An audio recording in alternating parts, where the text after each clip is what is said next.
Reserve bank of India కేంద్ర ప్రభుత్వానికి 2,87,000 కోట్ల రూపాయలని డివిడెండ్ రూపంలో అందించబోతుంది. ఇది ఒక ఆల్ టైమ్ రికార్డ్.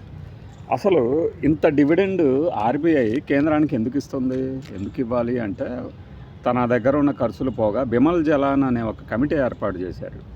ప్రతిసారి కేంద్ర ప్రభుత్వం ఎంత ఇవ్వాలి, ఆర్బీఐ నుంచి ఎంత తెచ్చుకోవాలి, ఆర్బీఐ ఎంత ఇవ్వాలి అనే దాని మీద బిమల్ జలాన్ ఒక కమిటీ వేసినప్పుడు అందులో ఆయన ఒక సభ్యుడు. ఆయన ఎలాంటి ఒడిదుడుకులు లేకుండా సాగిపోవడానికి ఆర్బీఐకి కేంద్రానికి మధ్యలో ఒక సూచన చేశారు. మీ ఖర్చులు, మీ ఉద్యోగుల జీతాలు, ఇలాంటి వ్యయాలన్నీ పోగా కొంత మీ దగ్గర ఉంచేసుకొని మిగిలినది ప్రభుత్వానికి ఇస్తే ప్రభుత్వం పాలన సాగిస్తుంది అని ఒక సిఫార్సు మేరకు ఇలా చేస్తున్నారు.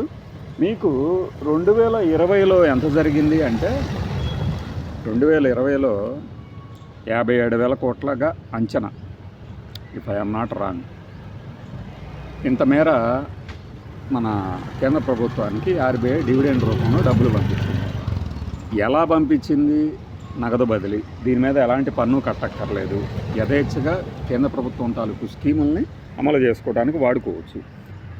అయితే ఈ డబ్బంతా ఎక్కడి నుంచి వస్తుంది ఆర్బీఐకి? ఆర్బీఐ ఏం వ్యాపారం ఏం చేయదు కదా అనే ప్రశ్నకి 2 నిమిషాల తర్వాత మాట్లాడుకుందాం. ఈలోపు ఏం చేద్దామంటే 2021లో కేంద్ర ప్రభుత్వం ఆర్బీఐ నుంచి 30,000 కోట్ల వరకు 60,000 కోట్ల వరకు తీసుకున్నట్టు గుర్తు.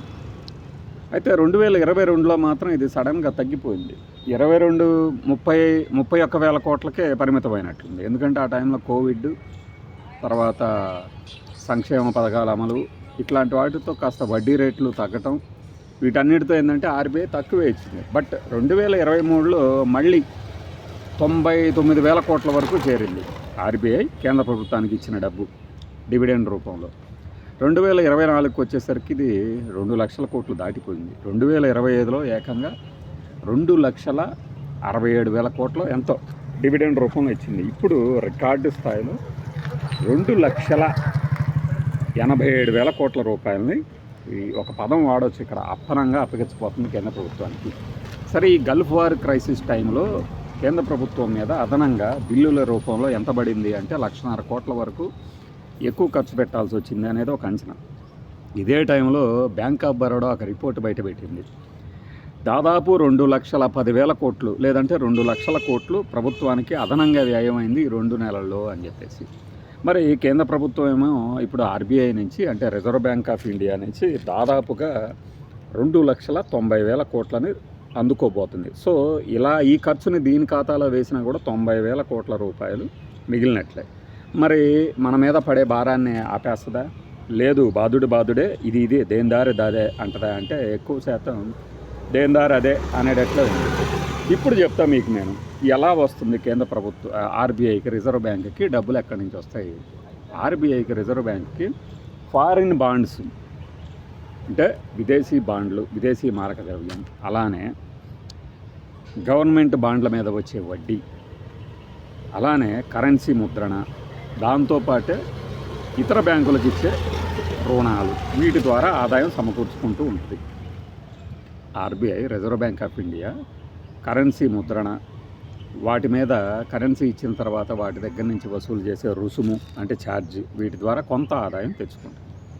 కానీ ప్రధానంగా ఎక్కడ ఎక్కువ వస్తుంది అంటే మన దగ్గర $600 బిలియన్ మీద ఫారిన్ రిజర్వ్ మనీ కరెన్సీ ఉంది. అంటే $1 బిలియన్ రూపంలో. వాటన్నిటిని ఏం చేస్తుందంటే ఇంగ్లాండ్ దగ్గర కానీ, అమెరికా దగ్గర కానీ వాళ్ళ బాండ్లలో మన వాళ్ళు పెట్టుబడి పెడతారు. ఆర్బీఐ పెట్టుబడి పెడుతుంది. దాని మీద వడ్డీ రూపంలో ఆదాయం బాగా వస్తుంది. ఈ మధ్య కాలంలో బాగా వడ్డీ పెరిగింది కాబట్టి వడ్డీ రేటు బాగా లాభం వచ్చింది. దాని తర్వాత గవర్నమెంట్ బాండ్స్ ఆర్బీఐ దగ్గర పెడతారు కదా అప్పుడప్పుడు, ఫలానా బాండ్లు రుణాలు వేలం వేశారు, బాండ్లను ఎలా చేశారు ఇలా చేశారని. ఆ బాండ్ల మీద వడ్డీ కడతా ఉంటాయి గవర్నమెంట్స్, రాష్ట్ర ప్రభుత్వాలు కావచ్చు, కేంద్ర ప్రభుత్వాలు కావచ్చు. ఆ బాండ్ల మీద వచ్చే వడ్డీ ఒక ఆదాయం ఆర్బీఐకి. ఆ తర్వాత డాలరు క్రయ విక్రయాలు, రూపాయి మారకపు విలువని, అంటే మన ద్రవ్యం, మన కరెన్సీ మారకపు విలువ స్టడీగా ఉంచడానికి డాలర్ని కొనడము అమ్మడం చేస్తూ ఉంటుంది. తక్కువ రేట్లో కొనడం, ఎక్కువ రేట్లో అమ్మటం, ఇట్లా దీని ద్వారా కూడా కొంత ఆదాయం వస్తుంది. అట్లా రిజర్వ్ బ్యాంక్ ఆఫ్ ఇండియాకి డబ్బు వస్తుంది.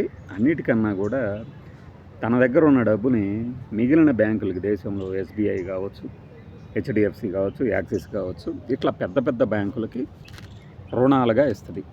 దాని మీద ఒక రేటు వసూలు చేస్తుంది, వడ్డీ రేట్ని. దాన్నే రెపో రేట్ అంటారు.